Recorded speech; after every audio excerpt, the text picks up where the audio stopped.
Hi மக்களே, good morning. இன்றைக்கி காலையிலே நாங்கள் எழும்பி இன்றைக்கி ஆரோன் ரெடி பண்ணுறாரு ஃப்ளவர் பாட்டை. அவருக்கு ஆசையாக ஸோ செய்யுங்கன்னு சொல்லி கொடுத்துட்டேன். அவர் ஆசை அதை செஞ்சு கொண்டிருக்காரு. ஸோ இந்த ஒர்க்கை முடிச்சுட்டு நாங்கள் இப்போ கார்டன் ஒர்க் பண்ண போகிறோம். எங்களோட அம்மா தான் எல்லாம் க்ளீன் பண்ணிகிட்ருக்குறாங்க. ஸோ ஆரோன் அம்மாவுக்கு ஹெல்ப் பண்ணுறாரு. இது கோவங்காயில் அம்மாவுக்கு சுகர் இருக்குது. ஸோ சுகர் இருக்கிறபடியாக இந்த சுகர் இருக்கிறவங்களுக்கு இந்த இலையில் கஞ்சி செஞ்சோ கீரை சுண்டியோ சாப்பிட்டா சுகர் நல்லா கம்மியாகும். ஸோ ஒரு 4 பேருக்கு தேவையான கீரைகளை நாங்கள் ரெடி பண்ணிட்டோம். ஸோ இது க்ளீன் பண்ணிகிட்ருக்காங்க எங்கள் அம்மா. பாருங்கள், 55 வயசுலேயும் இவ்வளோ சூப்பராக வேலை செய்கிறாங்கன்னு சொல்லி.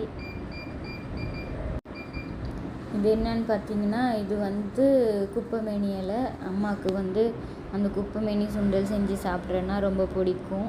ஸ்கின் எல்லாம் நல்லா நீட்டாக இருக்குமா, காயங்கள் பெயருமா, சொறி எல்லாம் வராதான், சொறி சிரங்குக்கு வராதுன்னு சொல்லுவாங்க. உடம்புக்கு நல்லம், அப்படி வயிற்றுக்கு நல்லம், வயிற்று பூச்சிக்கு நல்லம் அப்படின்னு சொல்லி அந்த கீரையை சுண்டி சாப்பிடுவாங்க எப்பயுமே அம்மா வீட்டை வந்தாங்கன்னா. ஸோ அவங்களுக்காகவே நான் அதை ஸ்பெஷலாக வளர்ப்பேன். முதல்ல காய்ச்ச தக்காளி பழம். ஸோ தக்காளி மற்ற மரங்கள் எல்லாம் நல்லா பூத்துருக்குது.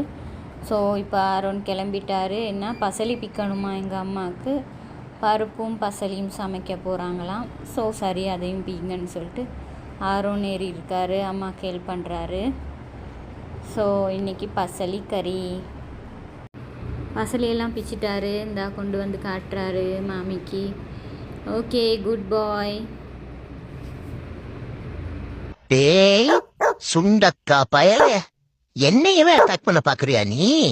பிளிரிக்கிட்டு வந்தோன்னா பிச்சுக்கிட்டு போயிடுவேன் நாய. இந்த எலுமிச்சை செடி வச்சு 2 மாதம் தான் ஆகுதுங்க. இப்போ அதுக்குள்ளே 3 காய் வச்சிருச்சு. அதுக்கடுத்து ஒரு சின்ன மிளகாய் மரம் வச்சேன், அதுலேயும் ஒரு காய் காய்ச்சிருக்கு. இங்கே பாருங்கள், எங்கள் வீட்டுக்கு ஒரு விருந்தாளி வந்திருக்காங்க. அவங்களுக்கு சோறு வச்சேன், சாப்பிட்றாங்க. ரொம்ப பசி போல். அதோடு எங்களோட கார்டனிங் வேலையெல்லாம் முடிஞ்சிருச்சு. ஸோ நன்றி, எங்களோட வீடியோ பார்த்து எல்லாருக்கும் ரொம்ப நன்றி. எங்களோட சேனலை சப்ஸ்கிரைப் பண்ணுங்கள்.